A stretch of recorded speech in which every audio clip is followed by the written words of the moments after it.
जब वो हिंदुस्तान पहुंचा तब उसके दादाजी ने उसकी गोद में बहुत प्यारा सा बच्चा दिया, जिसे देखकर वीर शाह का दिल मोहब्बत से भर गया। वो उस मासूम को अपने सीने से लगाता, प्यार करता, सेक्रेटरी की तरफ मुड़ता हुआ बोला, विशाखा कहाँ है? वो ठीक तो है ना? जब उसकी बात सुनते न सिर्फ सेक्रेटरी बल्कि वहाँ बैठे महावीर शाह का भी रंग जर्द पड़ गया। और आंचल, वो तो दिल पर हाथ रखती तेज तेज सांसें लेने लगी। उस लड़की का यहाँ पर क्या जिक्र? वीर शाह, उसका काम तो खत्म हो गया और पैसे उसे मिल चुके थे। चली गई है वो हमें हमारा वारिस देकर। और अब तुम कान खोलकर सुन लो, भूल जाओ उसे, मैं दोबारा तुम्हारे मुंह से उसका नाम न सुनूं। महावीर शाह सख्त तेवर से सर्द लहजे में बोले थे। वो उस खुशी के मौके को वीर शाह की बेवकूफ़ी में बर्बाद नहीं करना चाहते थे। दूसरी तरफ वीर शाह, जो हाथ में उस बच्चे को लिए बेहिस बेहरकत ऐसे खड़ा था जैसे उसे अपने कानों पर यकीन ना आ रहा हो, चली गई। जब उसने अपने लबों से धीरे से दोहराया। अब उसकी गुस्सा भरी निगाह सेक्रेटरी पर पड़ी, जिसे देखकर घबराती। कभी वो नीचे देखती तो कभी सामने बैठे दादाजी को, जो चेहरे पर गुस्सा लिए बर्दाश्त कर रहे थे। मैंने कहा था कि विशाखा का ख्याल रखना। तुमने उसे जाने क्यों दिया? और किसकी इजाज़त से तुमने उसे जाने दिया? बोलो, मैं तुम्हें जान से मार दूंगा। वीर शाह अब गुस्से से बेकाबू होता उस सेक्रेटरी की तरफ बढ़ा, जब दादाजी की आवाज़ ने उसे वहीं रोक दिया। मेरी इजाज़त से गई है वो लड़की। वीर, मेरे सब्र को मत आजमाओ। ये खुशी का मौका है। इस तरह उस लड़की के पीछे खुशियाँ बर्बाद मत करो। बच्चा आंचल को दे दो। मैं कुछ दिनों में तुम दोनों की शादी करने का सोच रहा हूँ। महावीर शाह अपनी ही धुन में उसे सारी प्लानिंग ऐसे बता रहे थे जैसे वो यही सुनने के लिए खड़ा हो। जब उसकी लहू रंग आंखों को देखते उनकी ज़बान को वहीं ब्रेक लग गया। वीर शाह उनकी प्लानिंग सुनता तंज़िया अंदाज में हंस दिया, फिर अपने बच्चे को लेकर वहाँ से लंबे लंबे डिग भरता चला गया। महावीर शाह को एक पल के लिए उसके दिमाग की हालत पर शक हुआ, जब आंचल को देखते ही गहरी सोच में डूब गए। आंचल भी अब उनको गुस्से से देखती उठी और वहाँ से चली गई। राज साहब विशाखा को लिए दूसरे शहर आ गए थे, अपने भाई के पास। उन्होंने संजना को भी बताना ज़रूरी नहीं समझा, और वैसे भी उसे कोई फ़र्क भी नहीं पड़ता था कि वो कहाँ आते जाते हैं। वो किरण के साथ ऐशो आराम की ज़िंदगी गुजारती, सारी फिक्रों से आज़ाद थी। राज साहब ने सोचा विशाखा को नए माहौल, नए लोगों में लाकर वो उसका गम, उसकी पुरानी यादों का दुख थोड़ा कम कर सकेंगे। लेकिन विशाखा को हर पल रोता देख वो और ज़्यादा परेशान हो गए। वो ना तो वीर शाह को भुला पा रही थी, ना ही अपने बच्चे को। दूसरी तरफ वीर शाह भी विशाखा को हर तरह पागलों की तरह ढूंढ रहा था। उस हॉस्पिटल जहां उसके बच्चे की डिलीवरी हुई थी, वहां भी उन लोगों को उसके बारे में कुछ नहीं पता था कि वो कहाँ गई। उसकी यूनिवर्सिटी में भी कोई नहीं जानता था, यहाँ तक कि वो उसके घर भी गया जहाँ संजना जी तो वीर शाह को देखकर हैरान ही रह गई। फिर बताया कि उन्होंने विशाखा को जब से उसकी शादी हुई तब से नहीं देखा। और राज, वो तो आजकल पता नहीं कहाँ गुम रहते हैं, जिसका पता संजना को नहीं था। उसे हर तरफ से मायूसी का सामना करना पड़ रहा था। ऊपर से 1 महीने का नन्हा ओम अपनी माँ की आगोश के लिए हर वक्त तड़पता था और रोता रहता था। वो ना केयर टेकर से संभालने में आता, ना आंचल से। उसे सिर्फ वीर शाह की गोद ही खामोश करवाती थी।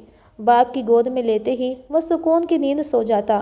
वीर शाह दिन रात हर जगह शिद्दत से विशाखा को तलाश कर रहा था कि बस वो एक बार उसे मिल जाए। ढलती शाम की तरह वो भी उसी की जैसी मालूम हो रही थी। कमज़ोर से रंग में जर्दिया घुले चेहरे पर हर वक्त किसी की यादों की परछाइयाँ लिए वो गुमसुम रहती। जब उसकी ताया की बेटी रांची, उसी के हम उम्र थी, उसके पास आई, बोली, चलो विशाखा, हम कहीं बाहर घूम फिर कर आते हैं। कब से बोर हो रही हो, चलो उठो। रांची जिद करती, उसका हाथ खींचती, बोली। जब विशाखा बेजारी से शक्ल बनाती बोली, मुझे तंग मत करो प्लीज़, मुझे अकेला छोड़ दो रांची, मुझे कहीं नहीं जाना, मेरा दिल नहीं चाह रहा। ज़रूर तुम फिर से अपने उस नाम के पति की यादों का दौरा पड़ गया होगा, जिसने पलटकर तुम्हें पूछा भी नहीं। बड़ा ही खुदगर्ज इंसान निकला। तुम डिवोर्स क्यों नहीं ले लेती, ताकि कहीं और चाचा तुम जैसा खूबसूरत लड़का देखकर तुम्हारी शादी कर दें, फिर ही तुम्हारी ज़िंदगी नॉर्मल होगी। ऐसे तो तुम यूं ही उदास पड़ी रहोगी। रांची अपनी धुन में बोले जा रही थी, जबकि विशाखा आंखों में हैरत लिए उसे सुन रही थी। उसके मुंह से डाइवोर्स शब्द सुनकर ही विशाखा का नाजुक सा दिल कांप उठा था। जब वो सख्त लहजे में आंखों को बड़ी करती बोली, ना तो मैं तलाक लूँगी और ना ही वीर के अलावा किसी और मर्द को अपनी ज़िंदगी में शामिल होने की इजाज़त दूँगी। भले ही वो मुझसे कोई ताल्लुक़ ना रखे, लेकिन मेरी ज़िंदगी में आने वाला पहला और आखिरी मर्द वीर ही होगा। मोहब्बत की है विशाखा ने वीर शाह से, कोई मजाक नहीं कि यहाँ तोड़ा और वहाँ जोड़ लिया। उसकी आंखों से एक बार फिर उन यादों को ताज़ा हो जाने से आंसू बहने लगे। रांची ने उसे दुख से देखते हुए पूछा, आखिर ऐसा भी क्या है उस इंसान में जो तुम जिंदगी भर का जोग लेकर बैठ जाओगी उसके लिए? अभी तो तुम्हारी कोई उम्र भी नहीं है, सिर्फ 18-19 साल की जवान जहान हो। बहुत उम्र पड़ी है अभी, कैसे अकेले काटोगी? किसी मर्द का तो सहारा चाहिए ना। चाचा कब तक साथ रहेंगे? रांची के लहजे में उसके लिए फिक्र थी। सहारा? विशाखा ने यह शब्द दोहराया जब उसके मासूम से बेटे की आवाज़ उसके कानों में गूंजने लगी, जिसकी पैदाइश पे नर्स ने उसे पहली और आखिरी झलक दिखाई थी। मेरा बेटा है ना, मेरा सहारा। विशाखा दूर कहीं ख्यालों में खोई हुई बोली। वो तो तुम्हारा स्वार्थी पति ले गया, अब कौन सा बेटा? भूल जाओ विशाखा और नई जिंदगी की शुरुआत करो। रांची उसकी रोती धोती हालत से तंग आती खड़ी हुई और ज़बरदस्ती उसे भी अपने साथ खड़ा करती ले गई। विशाखा ना ना करते हुए भी मजबूरन उसके साथ चली गई। कुछ देर बिना मकसद के इधर उधर शॉपिंग सेंटर घूमने के बाद वो दोनों अब एक पार्क में बैठी हुई थी। रात के 8 बज रहे थे। लोगों का इस तरफ रश थोड़ा कम था जब रांची उसके और अपने लिए कॉफ़ी लेने चली गई। ठंडी ठंडी हवाएं विशाखा के शरीर से टकराती उसे छेड़ रही थी। जब 6 से 7 लड़कों का ग्रुप वहां आता, विशाखा जैसी हसीन लड़की को अकेले उदास बैठा कमेंट्स पास करने लगा। अरे मेरी जान, क्यों उदास हो? आ जाओ हमारे पास, हम तुम्हारी उदासी दूर कर देंगे। एक लड़का ज़ोर से कहता उसके करीब आ ही गया। विशाखा कुछ पल तो बर्दाश्त करती रही, लेकिन जब उठकर जाने लगी तो एक लड़के ने हिम्मत करके उसका हाथ पकड़ लिया और वही विशाखा का ज़ब्त टूट गया जब उसने पलटकर एक ज़ोरदार थप्पड़ उस लड़के के मुंह पर जड़ दिया। अब लड़का खूंखार नज़रों से विशाखा को घूरने लगा और उसके सब साथी भी अब उसके पास आते विशाखा को अजीब नज़रों से देख रहे थे। असल में वो कोई आम लड़के नहीं थे, वो सब लड़के उस शहर के रईस और ताकतवर फैमिली से बिलोंग करते थे। उठाओ इस लड़की को और डालो गाड़ी में। इसकी इतनी हिम्मत कि प्रदीप कौर को इसने थप्पड़ मारा। इसकी अकड़ तो आज मैं तोड़ूंगा। हैवानों की तरह उसे घसीटता हुआ वो बोला।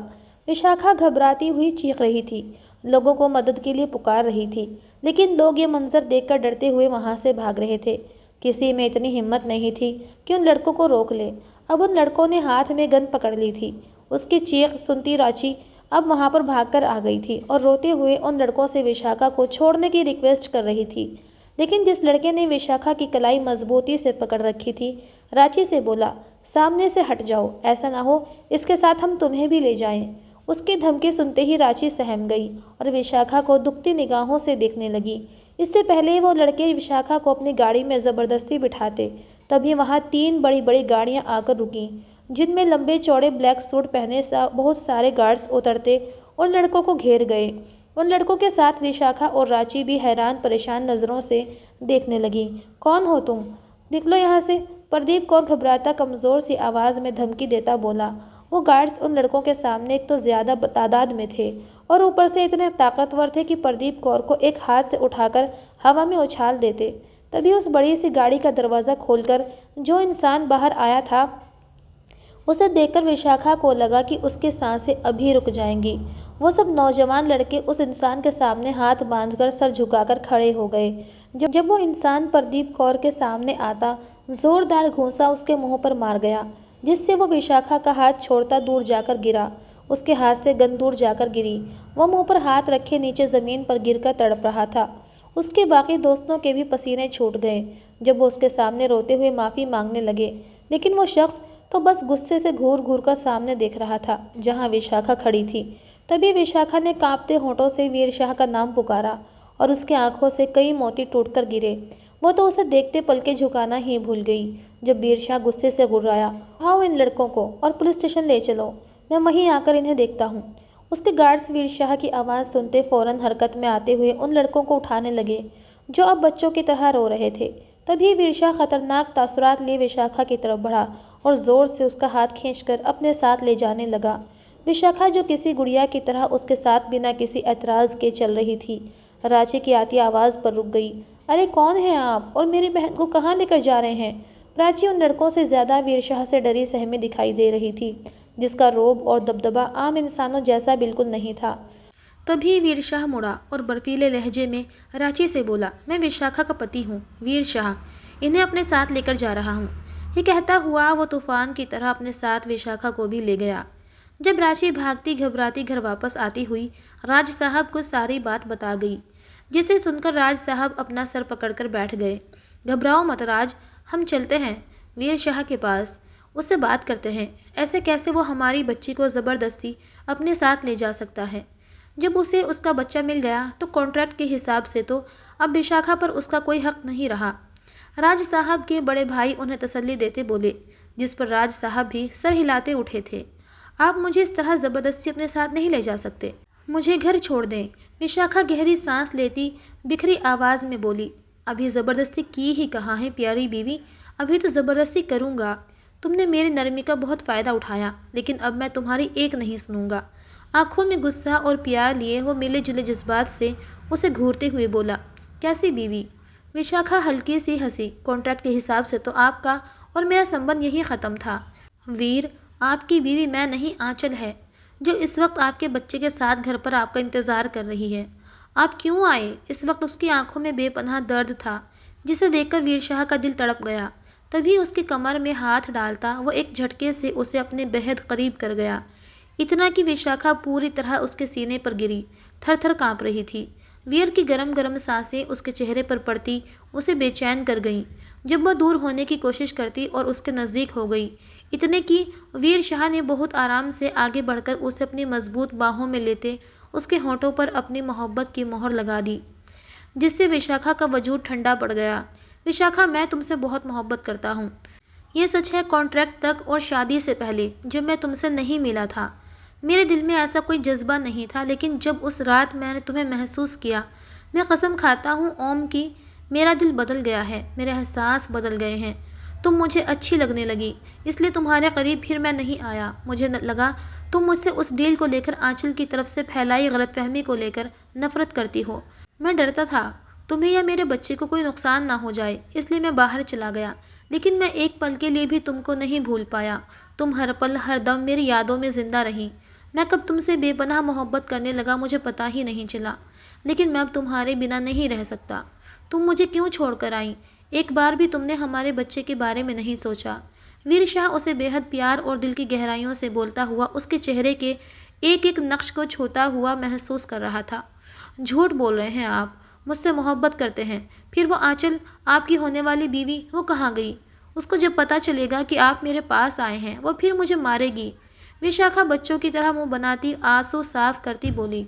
उसकी बात सुनकर वीर उसे हैरत से देखते हुए बोला, आंचल ने तुम पर हाथ उठाया है? वीर ने फिक्र से पूछा। हाँ, आपकी उस होने वाली बीवी ने शादी की सुबह ही मुझे तोहफे में थप्पड़ रसीद किया था। अब की विशाखा जले दिल से बोली, पहली बात वो मेरी होने वाली बीवी नहीं। अपना घर बार छोड़कर वो दादाजी को मक्खन लगाने के लिए यहाँ मेरे सर पर मुसल्लत रही, ताकि वो उसकी मुझसे शादी कर सकें। वो सिर्फ मेरी मंगेतर थी, जिससे मैं नफ़रत करता हूँ। ये शादी भी मैंने उससे जान छुड़ाने के लिए ही की, ताकि वो मेरी जान छोड़ दे, लेकिन दादाजी की ज़िद थी कि उससे शादी करूँ। मैं साफ साफ उनसे कह आया हूँ कि मैं उससे शादी नहीं करूँगा। वो चली जाए, वो झूठी थी। उसने हर बात तुमसे झूठ बोला, मेरे लिए नफ़रत फैलाई।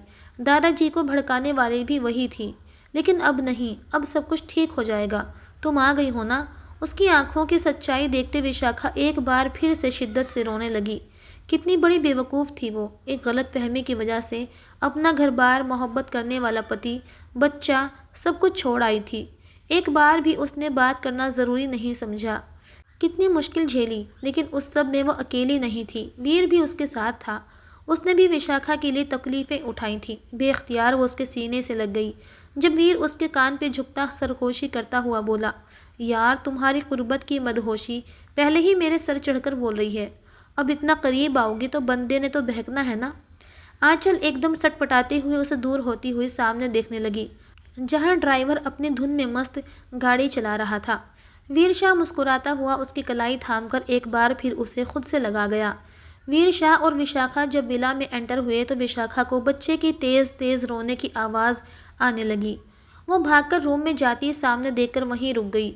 महावीर शाह ओम को गोद में लिए चुप करवाने की कोशिश कर रहे थे। जब उन्होंने विशाखा को चौखट पर कंफ्यूज खड़े देखा तो इशारे से ओम को उसकी तरफ बढ़ाते शर्मिंदा नजर आए।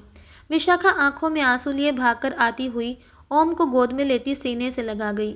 उसे चूम रही थी, सीने से लगा रही थी। और 1 महीने का वो बच्चा, वो तो अपनी माँ के लम्स को पहचानता था। ऐसे चुप हुआ जैसे कितने सुकून में आ गया हो।